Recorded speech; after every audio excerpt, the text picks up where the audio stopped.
ele e a Torá. Chegamos na Parashá Vayera, que quer dizer mostrou-se. Encontra-se no livro de Gênesis, capítulo 18, versículo 1, até o capítulo 22, versículo 24. Haftará, 2 Reis, capítulo 4, versículo 1 ao 37. Brit Hadashah, Mateus 6, versículo 1, capítulo 7, versículo 29.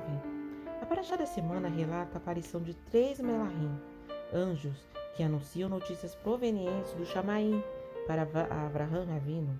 Eles trouxeram a revelação do cumprimento da promessa do nascimento de Isaac, o filho da aliança, e também anunciam o juízo de Hashem sobre Sodoma e Gomorra, por causa de suas iniquidades.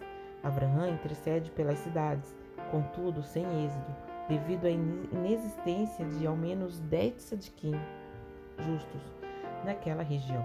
Assim, os Malahim seguem para avisar Ló sobre a destruição das cidades e auxiliar na fuga de sua família. E depois da vinheta, então, esse foi um pequeno resumo. Depois da vinheta, nós vamos entrar mais a fundo na história de Avraham e Isaac.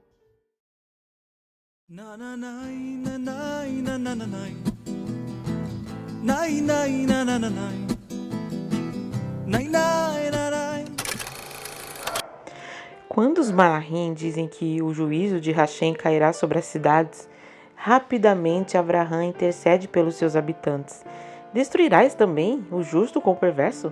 Longe de ti fazer tal coisa de matar o justo com o perverso. E será assim o justo igual ao perverso? Longe de ti, aquele que é juiz de toda a terra, não fará justiça? Fazendo um paralelo aqui, às vezes a gente escuta muito, sobre o fim dos tempos, a tribulação.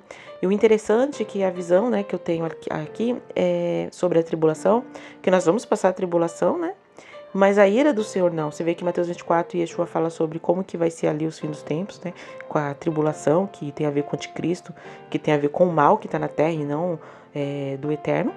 E com a ira do eterno, que daí depois no capítulo 24 fala, e quando passar aqueles dias, e aí Yeshua fala, vai vir fogo do céu. Então você vê que a ira do Senhor é ao contrário. Por isso que nós não estaremos aqui na ira do eterno.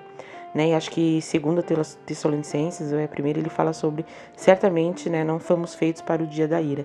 E aqui você vê Abraão falando, você vai misturar o justo com o ímpio? Então já pensou? Fogo cair no céu e aqui tanto o justo quanto o ímpio sofrendo ali a ira do eterno, Então nesse versículo você consegue ver que não vai ser bem assim, E continuando, e assim sucedeu a Avraham perguntando ao Eterno, destruirás a cidade se houver 50 justos? Até chegar a 10 tzadikim, e o Eterno responde que não destruiria por causa deles. No entanto, Hashem pede que Avraham ofereça Isaac em sacrifício. O patriarca recebe a ordem em silêncio e ao raiar do dia faz seus preparativos, tomando o filho e o caminho para fazer a vontade de Hashem. Contudo, qual seria a razão desta atitude, sendo que para as cidades Avraham insiste em poupá-las e ao seu filho ele se cala e obedece? O que essa parashá nos ensina hoje? Em relação a seu próprio filho, Avraham julga não ser adequado interceder, pois não se tratava do exercício de juízo sobre si mesmo ou sobre seu filho. Contudo, tinha certeza que seria uma prova de amor ao Eterno, bem como um teste que evidenciava total obediência a Deus, a entregar do bem mais precioso de Avraham. O requerido ao patriarca foi de extrema dificuldade, por ser um pai amoroso, contudo ele exerceu-o com prontidão e em silêncio, sem requerer reconsideração ou reclamação. Desta forma, Avraham cumpriu a ordenança divina, agindo conforme o desejo do Eterno, em detrimento com a vontade do patriarca, e isso foi feito diante do paradoxo, com a promessa de Hashem que dizia, através de Isaac será chamada a sua descendência. Bereshit 21:12. Gênesis 21:12. Por que falou paradoxo, Porque ele estava levando um filho para morrer, mas ele sabia da promessa, do Eterno sobre que através de Isaac teria muitos descendentes, E agora, mais para frente, então vai falar aqui no livro de Hebreus qual que era o pensamento dele quando ele estava fazendo isso, É possível que este detalhe tão importante possa ter dado força a Abraão em cumprir a determinação divina, pois conhecia o valor e a fidelidade da palavra de Deus, que poderia de alguma forma cumprir com o prometido. Sem deixar de satisfazer o seu desejo daquele momento em ver Abraão entregar o seu bem mais precioso neste mundo, como diz o autor de Hebreus, pela fé ofereceu Abraão a Isaac, quando foi provado. Sim, aquele que recebera a promessa ofereceu o seu único filho, sendo-lhe dito, em Isaac será chamada a sua descendência. Considerou que Deus era poderoso para até dentre os mortos ressuscitar. Hebreus 11, 17 e 18. Então, aquilo que eu falei, né? Ele estava na mente achando, não, o Eterno vai ressuscitar, né? Porque tem a promessa da descendência. Assim também deve agir todo o povo de Deus no que diz respeito à obediência incondicional, como uma mitzvah, a qual trata-se de um mandamento que não existe razão nem lógica expressa de seu cumprimento. Contudo, cabe ao homem somente obedecer, exercendo a sua emuná, e talvez depois compreender o intento do Eterno, como o próprio Abraão chegou a conhecer. Ou seja, a gente tem esse tipo de mandamento, que é o Huki, né? Que nós obedecemos e não temos aquele entendimento pleno, por enquanto, o porquê fazemos, mas fazemos porque o Eterno mandou e sabemos que o que Ele tem para nós é o melhor. Então, Abraão ele fez isso. Ele obedeceu o mandamento, ele obedeceu o Eterno, sabendo que o Eterno sabe todas as coisas. E se o Eterno prometeu, ele vai cumprir. Então, se o Eterno prometeu que através de Isaac a sua descendência ia ser numerosa, é porque de alguma forma ia ser, né? Então, essa fé de Abraão, que está até lá no capítulo 11 de Hebreus, que o capítulo 11 de Hebreus começa falando sobre fé. O que é fé, né? E ali o escritor começa a contar as histórias de fé que já tiveram nas escrituras, né? E Abraão é mencionado.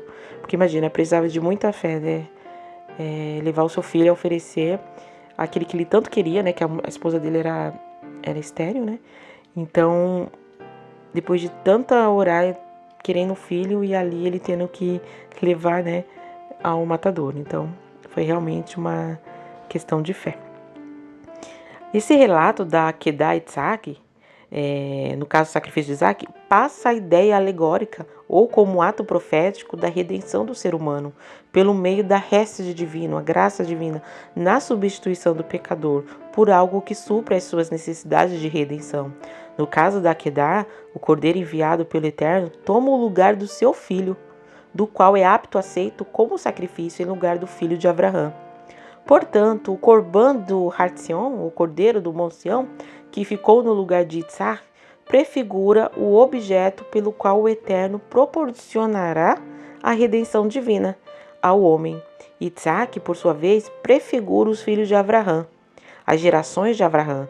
Enfim, Isaac representa todo Israel e aqueles que foram incorporados ao povo eleito e santo pelo resto divino, como está escrito. Ou seja, Isaac representa todas as nações, o Israel e as nações que vão ser enxertados, né, juntamente com Israel e fazer parte das bênçãos do Eterno ali, da salvação. Portanto, lembrai-vos de que vós, no outro tempo, eras gentis na carne e chamados incircuncisão pelo que na carne se chamam circuncisão, feita pela mão dos homens, que naquele tempo estavais sem Mashiach, separados da comunidade de Israel e estranhas alianças da promessa, não tendo esperança e sem luz no mundo. Mas agora, com Mashiach, vós que antes estavais longe, já está pelo sacrifício do Mashiach, chegaste perto, porque ele é a nossa paz, o qual de ambos os povos fez um, e derrubando a parede de separação que estava no meio. Efésios 2, 11 e 14. Ou seja, continuando o que a gente está falando sobre Isaac, ele ser prefiguração de todo Israel e o povo enxertado. Esse versículo aqui de Efésios, Paulo, eles nos fala que nós éramos gentios na carne. Por que na carne? Porque não nascemos em Israel. Nascemos cada um na sua nação. Mas através de Yeshua, nós nos fizemos ali cidadão de Israel, né? Ele vai falar ali, porque se vocês eram separados da comunidade de Israel, né? Comunidade ali no original tem também um sentido de cidadãos. Então nós éramos separados. Se nós éramos separados, quer dizer que não somos mais.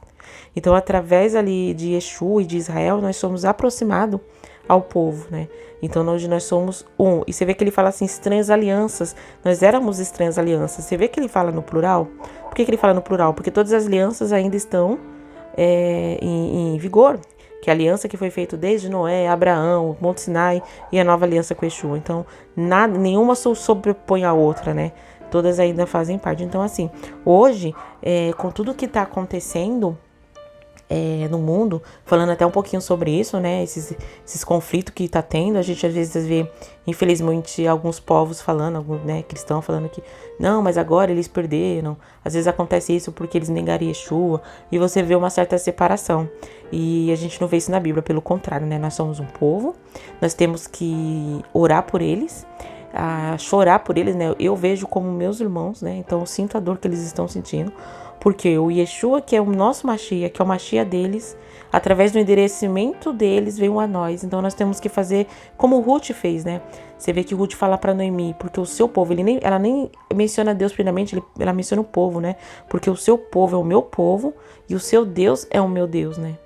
Então você vê que ela ali, esse versículo é muito interessante, que ela tá ali falando que eu não vou pegar só o seu Deus, o seu povo também é. Né? Hoje em dia o povo quer o Deus de Israel, mas não quer Israel. E aí a gente vê na Bíblia, Paulo falou agora nesse versículo, que nós fomos aproximados, né? Em Romanos 11,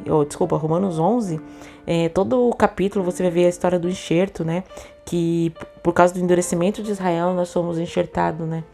Então, graças a Deus por isso, eles foram de sadiquim para nós, ou seja, eles foram justos, eles fizeram justiça para que nós entrássemos na aliança, fazendo parte da salvação. Né? Então isso aconteceu para que nós fôssemos alcançados. Então hoje nós devemos orar por Israel, nós devemos buscar a paz em Jerusalém, né? Orar pela paz em Jerusalém, porque nós somos um povo só. Porque no final do versículo de Efésios 2 você vê que ele fala assim, que ele derrubou o muro de inimizade e as pessoas estão querendo construir de novo, né? Então ele derrubou o muro de inimizade para que nós se fizesse através do corpo de Yeshua um povo só.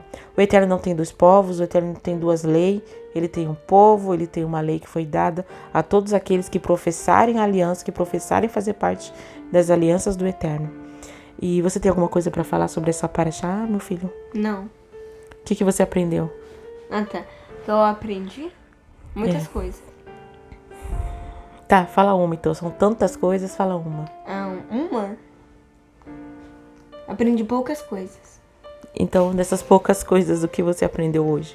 Eu aprendi... ok.